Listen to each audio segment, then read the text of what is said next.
Rock 100.5 KATT. It's Cameron Buchholtz here with Damian from OK Go. What's going on, man? Not much. I'm so excited to be going back out on the road. Indeed, you're going to be here in Oklahoma City this Sunday night, November 9th at the Tower Theater, and people get their tickets at towertheaterokc.com. And just stoked for the show, man. Me too. There's nothing there, like we're a band known for our insane music videos, but honestly, like there's nothing more fun than the shows themselves. It's all like all of that work to do the insane art project. It's all really just an attempt to recapture that feeling of joy and connection that you automatically get in a rock show, you know? And now, with so many people knowing you from the music videos, does that kind of put pressure on the live show to live up to that sort of visually or artistically? I don't know. I don't experience it from the outside, so I don't really know. We've done lots of different types of live shows over the years, and there's one we've done in sort of movie theaters and stuff where we literally live score the videos, and it's a fun show, but it's a very different one. Like, playing to people who are watching TV essentially, who like no matter how enthralling the TV is. It's just different than the sort of like direct, sweaty connection of a rock show. And we put out a new record last April, and this is like we're going around the country playing songs from it. And to me, that really direct rock and roll connection is way more fun.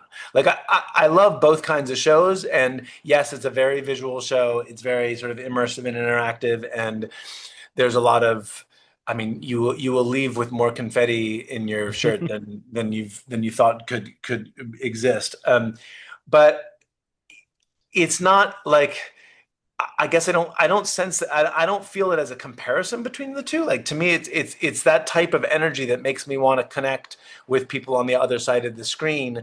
Is I want to connect. I mean, it's like it's so much easier in a crowd full of people. Like you're all that's where the magic comes from. It's sort of um, like you watch a movie. The point is you are brought into some false universe where you get to sort of lose yourself and watch this arc, you know? And I feel like a rock show is almost the exact opposite. It's like instead of it being a hyper synthetic world in which something else is happening, it's a hyper real world in which you are the center of the universe. Like, Sure, it's much more um, visceral.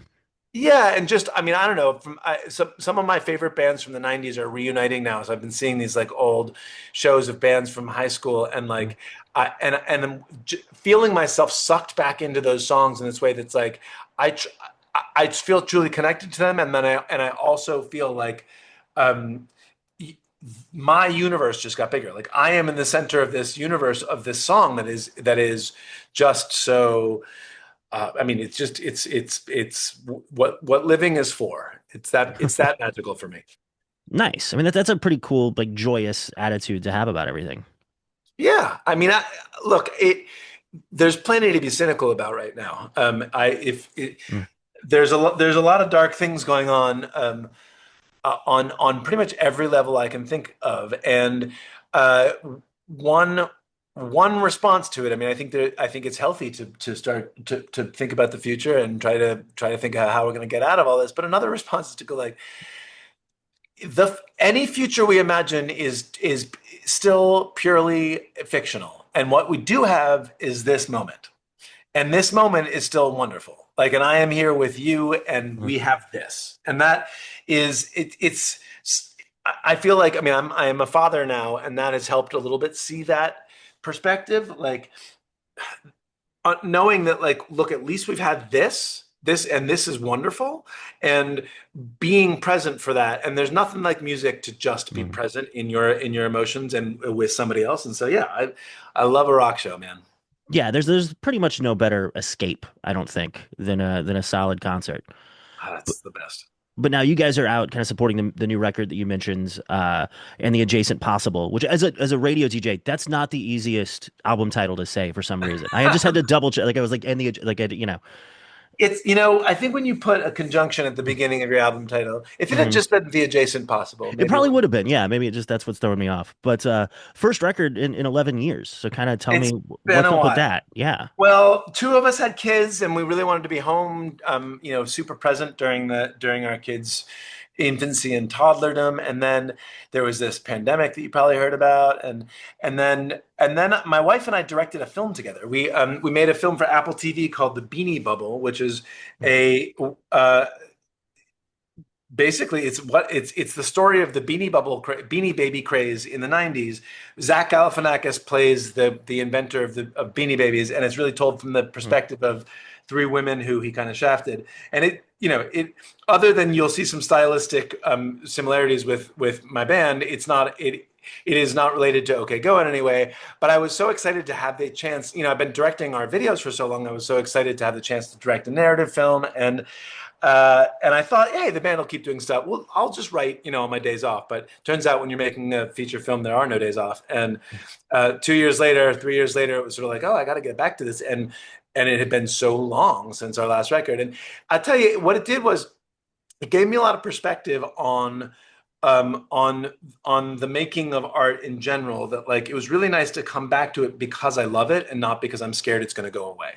You know. Nice. Um, it is hard to overstate the way that sort of panic that this luck, the fact that I get to be here making this art, will disappear tomorrow. I mean, that is statistically always true. Everybody loses this at some point, and very few people get Mm. to make a living making art. And so, like, I think after decades of being like, we gotta make sure we're doing all the right next moves, kind of thing. It was like nice to come back to it and go like, I don't care what the right next moves are. I just happy to be doing this again.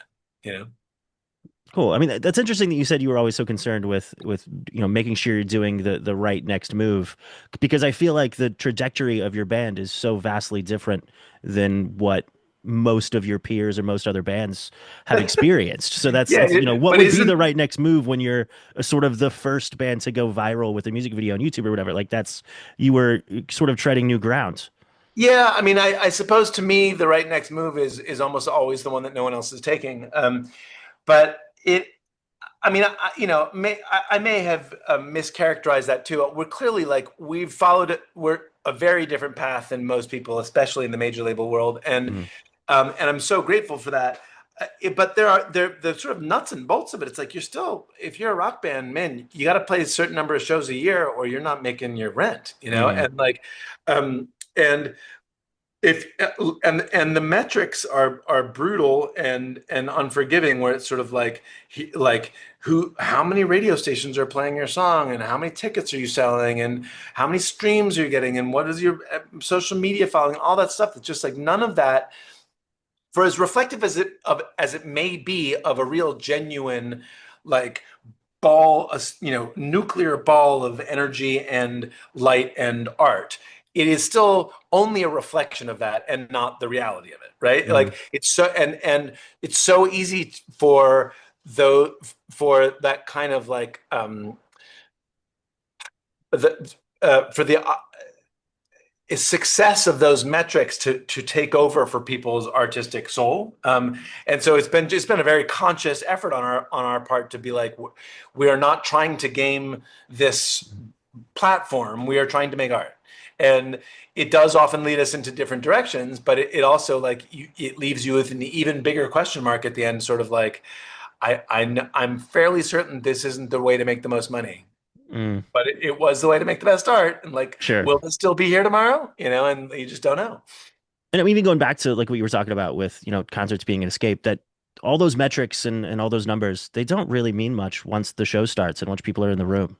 Exactly. And like the bands and songs and moments that have moved me most in my life are not the ones that are also, multi-platinum, blah, blah, blah, blah, blah. Like, Mhm. look, I love Led Zeppelin and Bob Marley as much as the next guy, but like I also have there's just countless bands that I've been one of 15 people in the room when they blew my brain. Like Mhm.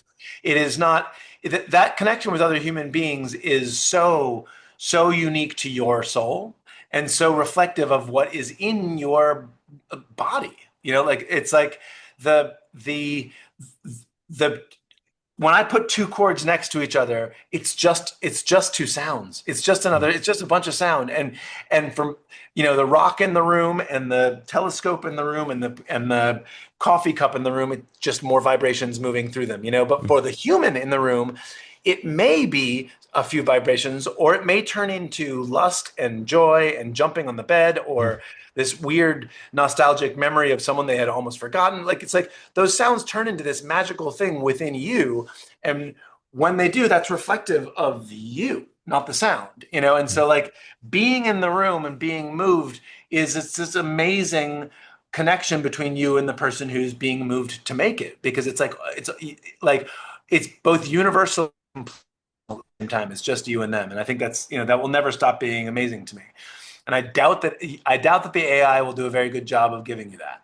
No, I don't think so. I mean, even back to my own experience with your bands. I remember more than anything about OK Go, not the treadmills or the Rube Goldberg. I remember that Get Over It was one of the first songs that I loaded onto a mini disc for my Sony mini disc player and Yes. whatever, I guess it was 2002.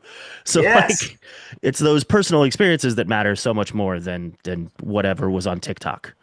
And I just and like and you even see it in what lasts and what doesn't. It's like like there's in any given year there are these huge things that take over pop culture and are just sort of gone a year later. Whereas like um I don't know, I was like looking at Elvis Costello the other day and was like shocked and I hope he's not listening to take offense to this, but shocked that his like streaming numbers are super low, but Hmm. he is the foundation of so much of what we listen to and so much of how we think about music, or at least in a certain sort of pillar of left of center music. Like that kind of new wave post punk power pop is like it's hard to think of somebody who's a bigger god in that than Elvis Costello, and it has nothing to do Hmm.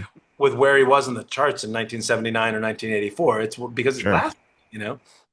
Yeah, I mean, it's that whatever they say about Velvet Underground, about, that everyone who heard it picked up a guitar. I think that's, probably Exactly. applies to him. But, Yeah. well, Damien, thank you so much for the time. And again, stoked for the big rock show this Sunday night at the Tower Theater. And Can't wait to see everybody, you, man. go buy your tickets to OK Go here in OKC. See you then.